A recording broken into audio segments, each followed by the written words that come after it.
Hello students, today we are going to learn practical problem 5 on page number 322. Sum start करने के पहले आप posting जो है वो आपके क्वेश्चन में नोट डाउन कर लेंगे, ठीक है। So prepare final accounts of Abdul traders for the year ending 31st March 2019 with the help of following trial balance and adjustments. Trial balance as on 31st March 19, यानी हम 1 अप्रैल 18 से लेके 31st March 19 के लिए ये पूरा ट्रांजैक्शंस या बिजनेस के ट्रांजैक्शंस रिकॉर्ड कर रहे हैं। Debit balance as a 3 option, trading debit, PNL debit and asset. कौन सा किधर जाएगा उसके लिए मैंने एक अलग से वीडियो बनाया है, उसको रेफर कर लेना। So we are starting with the posting part. आप पेंसिल से नोट डाउन करते जाइए क्वेश्चन में। Salaries PNL debit, purchase trading debit, rent के बाजू में आपको 11 मंथ्स लिखा हुआ है, यानी ये कुछ इंफॉर्मेशन शेयर की है, ठीक है। जब भी ऐसा कोई ब्रैकेट में दिया होता है उसको हम हिडन एडजस्टमेंट कहते हैं। जब सम सॉल्व करना स्टार्ट करेंगे तब आपको एक्सप्लेन करता हूं। Machinery balance sheet asset, advance against wages balance sheet asset, opening stock trading debit, bad debts. एक चार्ट बनाना है, वो क्या है वो आपको सम लिखने के टाइम बताता हूं। Prepaid insurance balance sheet asset, note down करना। प्रीपेड इंश्योरेंस, प्रीपेड एक्सपेंस कहीं पे भी आएगा तो वो बैलेंस शीट एसेट में जाएगा। Insurance is expense for us और वो प्रीपेड है, डायरेक्ट पोस्टिंग में दिया हुआ है, इसलिए हम इसको एसेट में लिखेंगे। Wages trading debit, loose tools balance sheet asset, commission receivable यानी कमीशन मिलने वाला है, ठीक है। So again this is an kind of income due but not received, यानी इनकम कंफर्म्ड हो गया है लेकिन मिला नहीं है, तो हम कहां पे लिखेंगे इसको? बैलेंस शीट एसेट में, यानी आउटस्टैंडिंग इनकम है। Sundry debtors balance sheet asset, cash balance sheet asset, bank balance sheet asset, drawing less from capital, freight inward trading debit, bills receivable balance sheet asset, loan to Aruna balance sheet asset. Now come to the credit balance. Credit balance as a 3 options, कहां पे जाएगा? Trading credit, PNL credit and balance sheet liability. Interest received PNL credit में जाएगा, capital आप liability में लिखोगे। Sales trading credit, provision for bad debts, जो मैंने अभी बैड डेब्ट्स के लिए आपको बताया ये आरडीडी है, तो इसको चार्ट में लिखना है, मैं बताऊंगा कैसे लिखना है जब सम सॉल्व करेंगे। Commission received PNL credit, bills payable liability, creditors liability. तो ये पोस्टिंग आपने नोट डाउन कर लिया है पेंसिल से आपके क्वेश्चन पेपर में, ठीक है। Now will read the adjustment. Closing stock trading credit balance sheet asset, outstanding expense salary and wages. तो आप क्या करना है? सैलरी के पास जाकर के एक डॉट करना है और वेजेस के पास जाके एक डॉट करना है। इसको कैसे सॉल्व करेंगे सम लिखने के टाइम बताता हूं। Charge depreciation on machinery, again put a dot near to machinery. Bad debts written of 2000 and create provision for bad and doubtful debt 5% on sundry debtors। तो sundry debtors के ऊपर आपके 2 एडजस्टमेंट है, तो आप डेटर्स के बाजू में जाकर के 2 डॉट करना है। जब भी 2 डॉट करते हैं उसका मतलब हमको 3 लाइन छोड़नी है नीचे, ठीक है। तो इस तरीके से आपको क्वेश्चन रीड करते करते सारी पोस्टिंग नोट डाउन करनी है। अभी हम एक्चुअल सम सॉल्व करना स्टार्ट करेंगे। सबसे पहले आपको in the books of Abdul traders लिखना है ऊपर। Then trading and profit and loss account for the year ended 31st March 19, debit credit particular amount particular amount. On the next page you will write it down, balance sheet as on 31st March 19, liability amount, asset amount. इतना लिखने के बाद आपको एक format draw करना है, ठीक है। ओपनिंग स्टॉक आप लिखोगे to purchase less purchase return trading debit में। उसके बाद आप क्रेडिट साइड में आ जाओगे, बाय सेल्स लिखोगे और उसके बाद नीचे लेस सेल्स रिटर्न। इतना आपको सम स्टार्ट करने के पहले लिख लेना है। अब हम सम स्टार्ट करेंगे, हमको लाइन में ही जाना है, ठीक है। सैलरीज, अभी सैलरीज जो है वो पीएनएल का पोस्टिंग है, that is profit and loss debit का। तो हम क्या करेंगे, एक बार क्वेश्चन में हमने ऑलरेडी नोट डाउन किया हुआ है, तो आपने ओपनिंग स्टॉक के लिए जगह बनाया है, वेजेस है आपका, उसके बाद फ्रेड इनवर्ड है और वेजेस पे एडजस्टमेंट है। तो अप्रोक्सीमेटली आप यहां पे 3 से 4 लाइन छोड़ देना है, फिर यहां पे आप सिंगल लाइन डबल लाइन करोगे दोनों साइड में, और इसके नीचे आपका पीएनएल डेबिट स्टार्ट हो जाएगा, यानी प्रॉफिट एंड लॉस डेबिट। तो सबसे पहले सैलरी, वो डॉट है तो हमको इनर कॉलम में लिखना है। Then the next is purchase, purchase के लिए ऑलरेडी हमने जगह बनाई है, आप इनर कॉलम में जाके लिख दोगे। नेक्स्ट इज रेंट, ठीक है, ब्रैकेट में क्या लिखा हुआ है 11 मंथ्स, ठीक है। तो ये क्या हो गया, ये जो रेंट है वो 11 मंथ के लिए पे हुआ है, और हम जो ट्रेडिंग एंड पीएनएल बनाते हैं वो पूरा 12 मंथ्स यानी एक साल का बनाते हैं। उसका मतलब ये हुआ कि हमने 11 महीने का रेंट पे कर दिया है, 12th महीने का रेंट पे करना बाकी है, ठीक है। तो ये एडजस्टमेंट को हम नाम देते हैं आउटस्टैंडिंग एक्सपेंस। आउटस्टैंडिंग यानी बाकी है, क्या बाकी है, खर्चा पे करना बाकी है, ठीक है।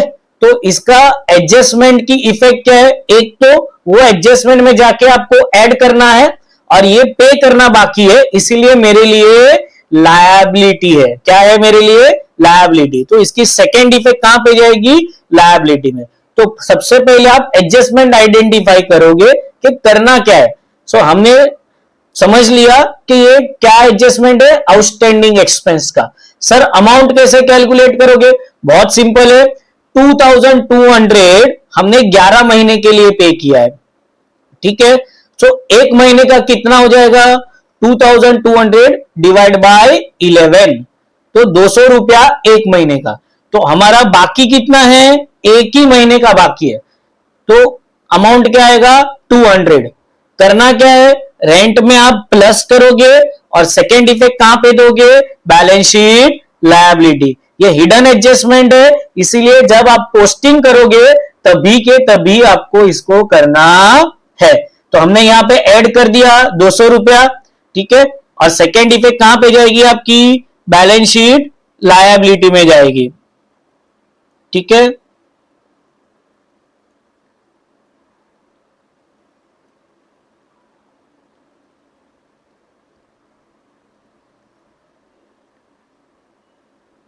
यहां पर इज दैट क्लियर, ठीक है। हिडन एडजस्टमेंट है, इसलिए हम पोस्टिंग करने के टाइम ही इसको सॉल्व करेंगे। Then the next is machinery. Machinery को कहां पे लिखना है, बैलेंस शीट एसेट में जाके, एडजस्टमेंट है आपका, ठीक है। तो इनर कॉलम में हम लिख देंगे। Next is advance against wages, एक लाइन छोड़ के सीधा आप आउटर कॉलम में लिख देना, balance sheet asset. Opening stock already हमने जगह बनाई हुए, ऊपर जाकर वहां जाकर आप इसको लिख दीजिए। बैड डेब्ट्स, मैंने आपको जब पोस्टिंग नोट डाउन करवाया था तब बताया था कि इसको एक चार्ट बनाना है, ठीक है। तो हम एक चार्ट बनाएंगे, to old bad debts plus new bad debts plus new RDD less old RDD, ठीक है। अब ये जो ओल्ड है ना, वो क्वेश्चन में कहीं पे भी मेंशन नहीं है, ट्रायल बैलेंस में जो दिया हुआ है उसको हम नाम देंगे ओल्ड। तो ट्रायल बैलेंस में जो बैड डेब्ट्स और आरडीडी है वो दोनों का नाम दिया जाएगा ओल्ड। तो आपको ये चार्ट जो है वो याद रखना है। कैसे याद रखोगे, उनो आपको याद होगा, सेम वे उनो है, यहां पे ओनो है, ठीक है। तो old bad debts plus new bad debts plus new RDD less old RDD. जब भी ट्रायल बैलेंस में बैड डेब्ट्स आएगा तो ये पूरा चार्ट आपको लिख लेना है, ठीक है। और जो ट्रायल बैलेंस में दिया जाता है बैड डेब्ट्स और आरडीडी, उसको हमने नाम दिया है ओल्ड, क्वेश्चन में कहीं पे भी नहीं मिलेगा। तो हमको बैड डेब्ट्स, तो आपने चार्ट लिख लिया है, अभी हम ओल्ड बैड डेब्ट्स के सामने हमारा अमाउंट लिखेंगे, ठीक है। देन प्रीपेड इंश्योरेंस, कहां जाएगा ये प्रीपेड इंश्योरेंस, नीचे बैलेंस शीट एसेट में। देन वेजिस कहां पे जाएगा, ट्रेडिंग डेबिट, डॉट किया हुआ है तो कहां पे लिखना है, इनर कॉलम में। Then comes to loose tools, कहां पे जाएगा आपका, balance sheet asset. Then commission receivable, commission मिलने वाला है, रिसीवेबल यानी मिलने वाला है, balance sheet asset. Then sundry debtors, हमने 2 डॉट किए तो आपको कितनी लाइन छोड़नी है, यहां पे 3 लाइन छोड़नी है, ठीक है। देन कम्स टू कैश, 1 2 3, फिर आप कैश के लिए लिखोगे, देन बैंक, लाइन में जाना है, ड्रॉइंग लेस फ्रॉम कैपिटल, ठीक है। अब लायबिलिटी में आ जाइए, कैपिटल आपको लिख लेना है, don't jump for finding the capital amount, ठीक है। नीचे आप लेस ड्रॉइंग लिख दो और अमाउंट लिख दो। देन फ्रेड इनवर्ड कहां पर जाएगा, ट्रेडिंग डेबिट, वेजेस के लिए एक लाइन छोड़ना है, then you will write freight inward. Then comes to bills receivable, कहां पे जाएगा ये, बैलेंस शीट एसेट में। Then comes to loan to Aruna, again it is balance sheet asset. This is how we'll complete our debit balance side posting. अगर आप ध्यान से देखोगे तो सारा जो पोस्टिंग है वो ट्रेडिंग डेबिट, पीएनएल डेबिट और एसेट में ही आया है, सिर्फ ड्रॉइंग को माइनस करना है इसीलिए हमने लायबिलिटी में लिखा है। अब हम क्रेडिट बैलेंस में आ जाएंगे, तीन ऑप्शन है, ट्रेडिंग क्रेडिट, पीएनएल क्रेडिट और बैलेंस शीट लायबिलिटी।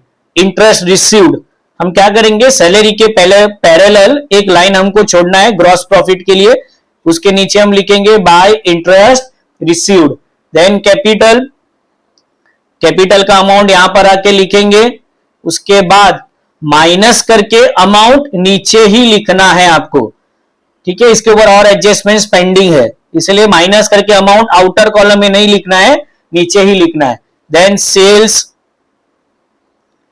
यहां पे जगह बनाया है, वहां पे इनर कॉलम में हम लिख देंगे। प्रोविजन फॉर बैड डेब्ट्स, जैसे चार्ट लिखने के टाइम एक्सप्लेन किया, ये रिजर्व फॉर डाउटफुल डेब्ट है यानी आरडीडी है, बट कौन सा आरडीडी है, ओल्ड वाला। ट्रायल बैलेंस में जो देंगे वो दोनों ओल्ड होगा, old bad debts and old RDD, ठीक है। तो यहां पे हमने चार्ट में उसके लिए ऑलरेडी जगह बनाई है, ये माइनस होगा, इसलिए उसको ब्रैकेट में आपको लिखना है -2000।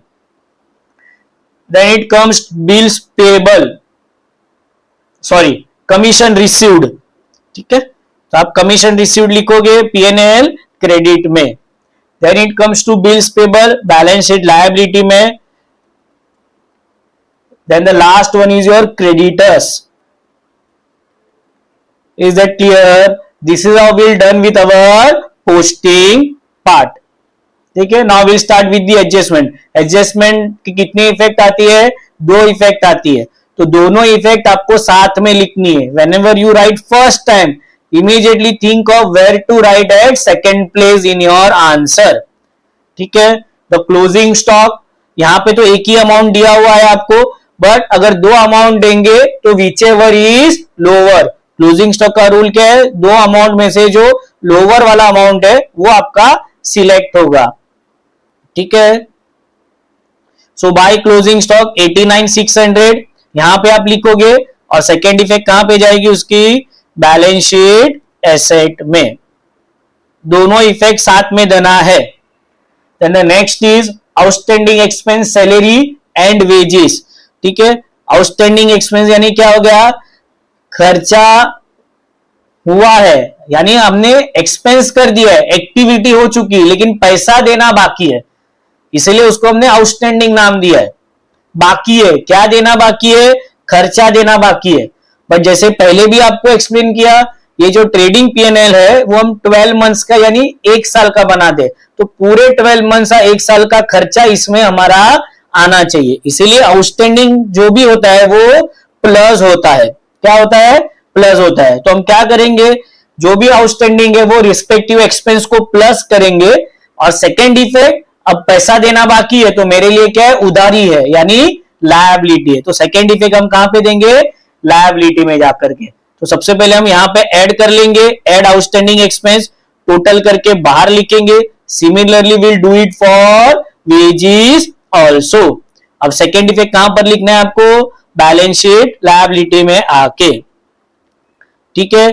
This is a matter of presentation, आप दोनों अमाउंट डायरेक्ट बाहर लिख सकते हो, या आउटस्टैंडिंग एक्सपेंस हेडिंग देके अंडरलाइन करके सैलरी एंड वेजेस टोटल मार के भी आप बाहर लिख सकते हो। Both the pattern is right. Next is chart depreciation on machinery at 10%, ठीक है। तो क्या करना है, अपने डेप्रिसिएशन चैप्टर सीखा होगा, तो क्या करना है हमको, एसेट की वैल्यू कम करनी है, और डेप्रिसिएशन हमारे लिए एक्सपेंस है, तो सेकेंड इफेक्ट कहां पे जाएगी इसकी, प्रॉफिट एंड लॉस डेबिट में। ठीक है, तो यहां से हम माइनस करेंगे 56,000 का 10% है। जब भी 10% आएगा तो सिंपल है, जो ओरिजिनल अमाउंट है उसका जो लास्ट जीरो है वो आपको निकाल देना है। ठीक है, और माइनस करके अमाउंट हम बाहर लिख देंगे। ठीक है, always try to write a percentage over here, तो कोई गलती आपकी नहीं होगी। और जो सेकेंड इफेक्ट है वो कहां पे लिखना है हमको, प्रॉफिट एंड लॉस डेबिट में। In the last adjustment, bad debts return of 2000 and create provision for bad and doubtful debt 5% on sundry debtors। यानी आपको bad debts प्रोवाइड करना है और provision for doubtful debt यानी जिसको हम RDD कहते हैं। तो जो एडजस्टमेंट में दिया है वो दोनों bad debts and RDD new है। ये न्यू जो नाम है ये हम दे रहे हैं, तो एडजस्टमेंट में उसको हम न्यू बोलेंगे और जो ट्रायल बैलेंस में उसको हम ओल्ड बोलेंगे। ठीक है, तो अभी हमको कैलकुलेट करना है। तो सबसे पहले आप बैलेंस शीट एसेट में आ जाओ, सन्ड्री डेटर्स के पास बैड डेब्ट्स यानी कंफर्म्ड लॉस है, तो हम 2000 यहां से माइनस करेंगे और माइनस करके अमाउंट कहां पर लिखेंगे, नीचे ही लिखना है क्योंकि और एक एडजस्टमेंट बाकी है। और इसकी जो सेकेंड इफेक्ट है वो कहां पर दोगे आप, यहाँ पे आपको चार्ट में आना है प्रॉफिट एंड लॉस डेबिट के, वहां पे ऑलरेडी आपने न्यू बैड डेब्ट्स लिखा हुआ है, वहां पे आके आप इनर कॉलम में 2000 लिखोगे। So this is your first fourth का first part we have done, that is bad debts. ठीक है, and this is which bad debts, new bad debts, क्योंकि एडजस्टमेंट में दिया है। Now come to the next part of it, create provision for bad and doubtful डेब्ट 5% on sundry debtors, यानी हमको एक डाउटफुल डेब्ट क्रिएट करना है। ठीक है, तो उसके लिए आपको क्या करना है, किसके ऊपर, डेटर्स के ऊपर। सर डेटर्स के दो अमाउंट है 64 एंड 62, तो जो आपका रिवाइज डेटर का अमाउंट है यानी 62,000, इसके ऊपर ही आपको 5% कैलकुलेट करना है। तो न्यू RDD एट 5%, तो 62,000 का 5% विल कम 3,100। ठीक है, इसको भी आप क्या करोगे, माइनस करोगे। ठीक है, और अब अमाउंट कहां पे लिखना है, आउटर कॉलम में, ये लिख दिया। अब ये 3,100 का सेकेंड इफेक्ट वापस आपको कहां पर आकर लिखना है, चार्ट में आके ये लिख दिया। अब आपको क्या करना है, अब ये इनर कॉलम में लिखे हैं ऑल द 4 फिगर्स, क्या करोगे, पहले जो 3 अमाउंट है यानी old bad debts, new bad debts and new RDD, ये तीनों को प्लस करना है और जो ओल्ड RDD है उसको माइनस करना है। जब आप ये 3 फिगर को प्लस करके 2000 माइनस करोगे और वो अमाउंट आप कहां पे लिखोगे, आउटर कॉलम में, तब जाके आपका एडजस्टमेंट नंबर 4 कंप्लीट होगा। ठीक है, now we have done with the all the adjustment. ठीक है, अब क्या करोगे आप, पहले चेक करना है कोई भी अमाउंट हम आउटर कॉलम में लिखना भूले नहीं है ना, तो यहां पे देखोगे तो परचेज रिटर्न कुछ नहीं है, तो यहां पे हम 0 लिखेंगे और परचेज का अमाउंट आउटर कॉलम में लिखेंगे। Same goes with the sales return also, sales return का भी कोई अमाउंट नहीं है, 0 लिख करके अमाउंट बाहर लिखेंगे। So this is all we done with the posting and adjustment part. Sir अभी क्या करेंगे, सारा चीजें हो गई, सारे अमाउंट बाहर लिख लिए, चेक हो गया, सारे एडजस्टमेंट कंप्लीट हो गए, अब हमको क्लोज करना है। अब आप क्या करोगे, यहां पे एक सिंगल लाइन डबल लाइन करोगे, ये पर्टिकुलर यहां पर एक लाइन छोड़ करके, और अब पेंसिल से हम क्रेडिट साइड का टोटल करेंगे। तो क्रेडिट साइड में हमारे पास में 2 अमाउंट है 89,600 और 85,000, तो उसको आपको किससे लिखना है, पेंसिल से टोटल लिखना है। ये 174,600 ये मेरा क्रेडिट साइड का टोटल है, किससे लिखोगे, पेंसिल से। ठीक है, similarly you come to the debit side. ठीक है, डेबिट साइड में हमारे पास 20,000 प्लस 71,400 प्लस 6,600 प्लस 1000, इसका जब आप लिखोगे टोटल तो 99,000 आएगा। तो ये दोनों जो मैंने येलो कलर के बॉक्स में दिया है वो आप पेंसिल से लिखोगे। अब दोनों में से कौन सी साइड ज्यादा है, तो क्रेडिट साइड ज्यादा है। जब भी क्रेडिट साइड ज्यादा होगी तो वो ग्रॉस प्रॉफिट कहा जाएगा और उसको हम कहते हैं क्रेडिट बैलेंस। ठीक है, ऑब्जेक्टिव में बहुत बार आता है क्रेडिट बैलेंस होगा तो ग्रॉस प्रॉफिट है या लॉस है, तो ग्रॉस प्रॉफिट है, जब क्रेडिट बैलेंस होगा तभी। ठीक है, तो ये आपको याद रखना है।